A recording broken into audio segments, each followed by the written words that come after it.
السلام علیکم ورحمۃ اللہ وبرکاتہ۔ جدید نورانی قاعدہ کے پلیٹ فارم یوٹیوب چینل پر آپ کو ایک بار پھر خوش آمدید۔ آج ہم سورۃ الواقعہ کا تیسرا رکوع یعنی آخری رکوع پڑھیں گے۔ انشاءاللہ عز و جل امید کرتا ہوں قرآن پاک سیکھنے کی نیت سے آپ ہمارے ساتھ رہیں گے۔ آج ہم بالخصوص آپ کو غنہ اور اخفاء کے بارے میں سمجھائیں گے، اس کی مشق کروائیں گے۔ آج کے سبق میں غنہ یعنی غنہ آنی، اخفاء یعنی غنہ زمانی میں فرق کیا ہے، یہ سمجھائیں گے انشاءاللہ۔ فَلَا أُقْسِمُ بِمَوَاقِعِ النُّجُومِ۔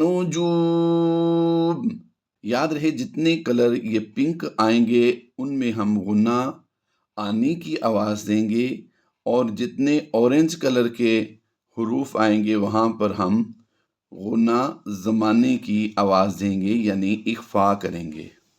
وَإِنَّهُ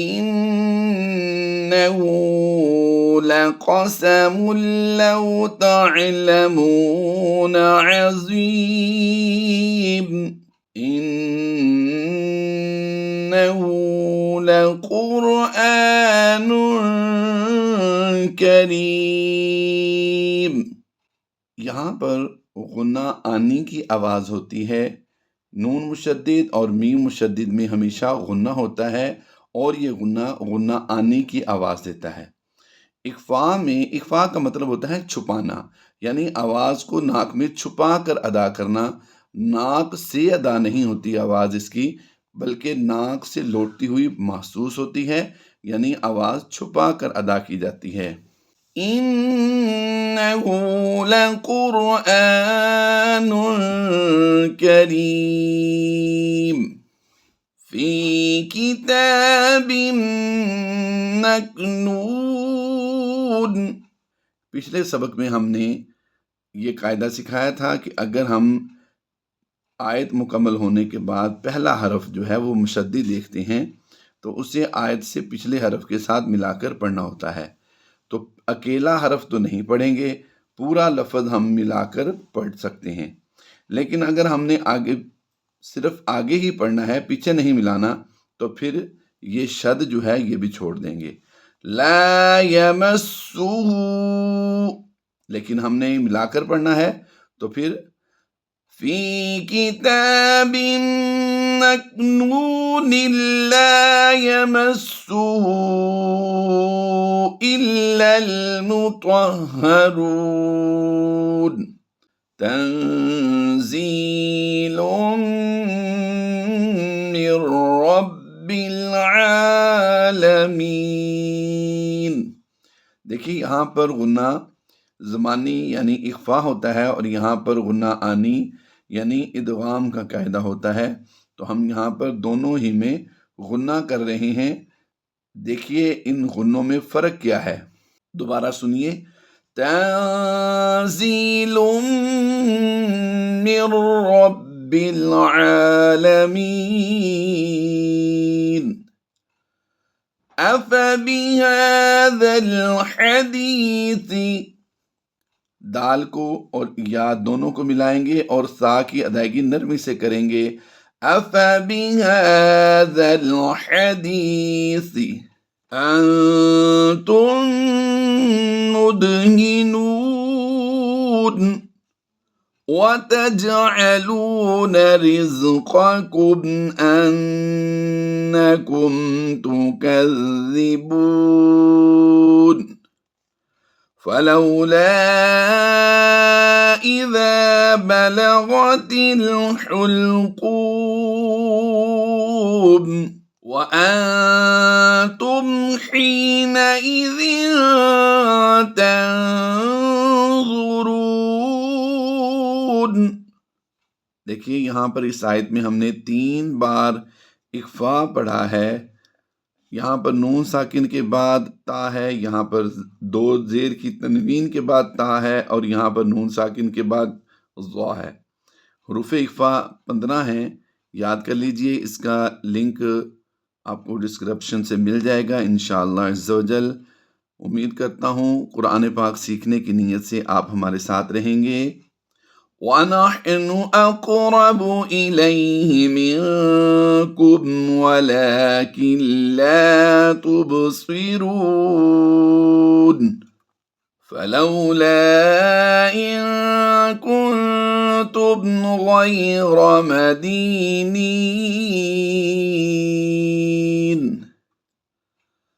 ترجعونها إن كنتم صادقین۔ اب ایک بار پھر اخفا اور ادغام میم مشدد یعنی غنہ آنی اور غنہ زمانی اکٹھے پڑھے جائیں گے۔ توجہ سے دیکھیے گا ان میں فرق کیا ہے۔ فَأَمَّا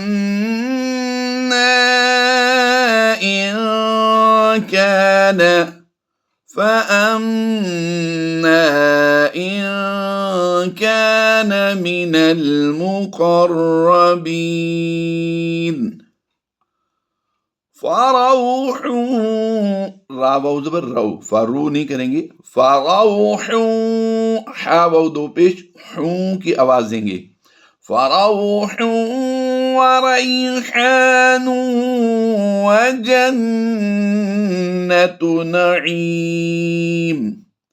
دیکھیے یہاں پر ہم نے غنہ آنی کی آواز دینی ہے اور یہاں پر بھی غنہ آنی کی آواز دیں گے۔ میم مشدد ہو یا نون مشدد ہو، دونوں میں ہم کیا کرتے ہیں؟ غنہ آنی کی آواز دیتے ہیں۔ وَأَمَّا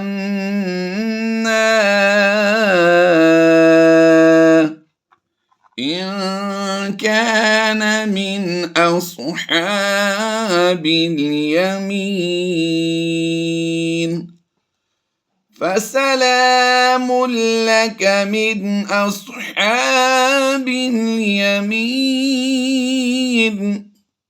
اب اس آیت میں پھر غنہ آنی اور غنہ زمانی کی ہم پریکٹس کر رہے ہیں۔ غور کیجئے گا غنہ آنی اور غنہ زمانی میں فرق کیا ہے، ایک بار پھر ہمیں یہ مشق کروائی گئی ہے۔ وَأَمَّا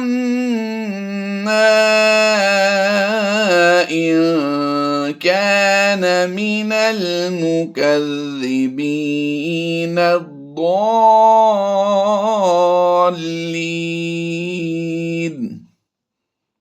فَنُزُلٌ مِّنْ حَمِيمٍ وَتَصْلِيَةُ جَحِيمٍ۔ دیکھیے یہاں پر آیت مکمل ہوئی اور اس کے بعد پہلا حرف کیا ہے؟ مشدد، واو مشدد ہے تو ہم نے پیچھے ملا کر نہیں پڑھا، تو ہم نے اس شد کو بھی سائلنٹ کر دیا، واو زبر ہوا۔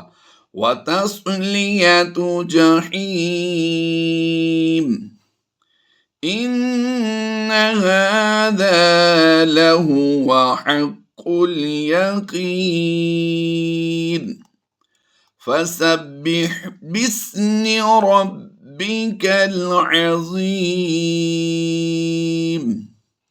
سورۃ الواقعہ کا تیسرا رکوع بھی مکمل ہوا۔ امید کرتا ہوں قرآن پاک سیکھنے کی نیت سے آپ ہمارے ساتھ رہیں گے۔ اللہ تبارک و تعالی ہم سب کو قرآن پاک درست انداز میں پڑھنے کی توفیق عطا فرمائے، اور اگر آپ ہمارے چینل پر نئے ہیں تو سبسکرائب کر لیجئے، بیل آئیکن کے بٹن پر بھی کلک کر لیجئے۔ انشاءاللہ عز و جل آپ کو ہماری ہر ویڈیو کا نوٹیفیکیشن ملتا رہے گا۔ فی امان اللہ، اللہ حافظ۔